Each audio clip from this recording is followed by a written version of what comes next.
شریعت کا حکم یہ ہے کہ اگر کسی مسلمانوں کے کسی خطے پر غیر مسلم حملہ آور ہوں تو سارے مسلمانوں پر جہاد فرض ہو جاتا ہے،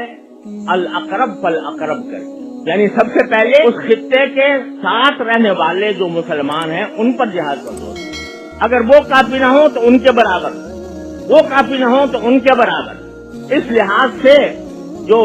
قریب کے ممالک ہیں ان کے اوپر جہاد فرض ہے، لیکن ساتھ ساتھ یہ بھی ہے کہ جہاد بقدر استطاعت فرض ہوتا ہے، جس میں جتنی استطاعت ہو وہ اسی استطاعت کے مطابق جہاد میں شریک ہو، لہذا ان کی جانی مالی دفاعی امداد یہ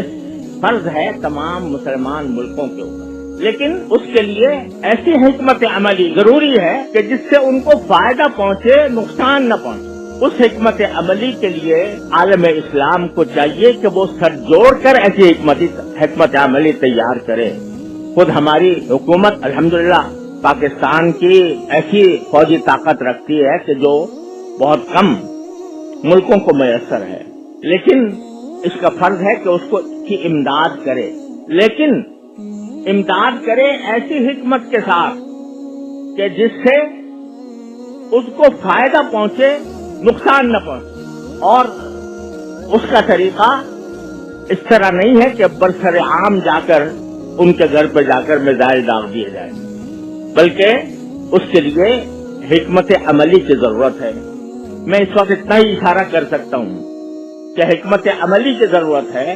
اور اس حکمت عملی کے ساتھ ان کا امداد ہر مسلمان ملک پر فرض ہے بشمول پاکستان۔ اللہ تعالیٰ ان کو توفیق دے۔ میں اپنی فوج کے بارے میں اتنی بات جانتا ہوں کہ بنیادی طور پر وہ مسلمان اور ان کے اندر اسلامی جذبات بھی ہیں، لہذا یہ بات مجھے مستبعد لگتی ہے کہ وہ اس معاملے میں بالکل خاموش بیٹھے ہوئے ہوں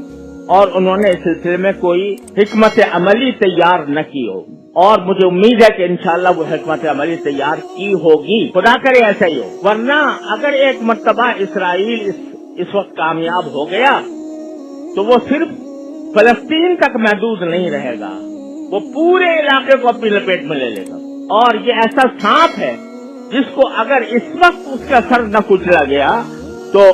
پھر وہ دوسرے ملکوں کی طرف بھی اس کے وہ آگے ڈسنے کے لیے آگے بڑھے گا۔ لہذا سارے مسلمان ملکوں کو ایسی حکمت عملی تیار کرنے کی ضرورت ہے کہ جس کے ذریعے اس فتنے کا خاتمہ ہو سکے۔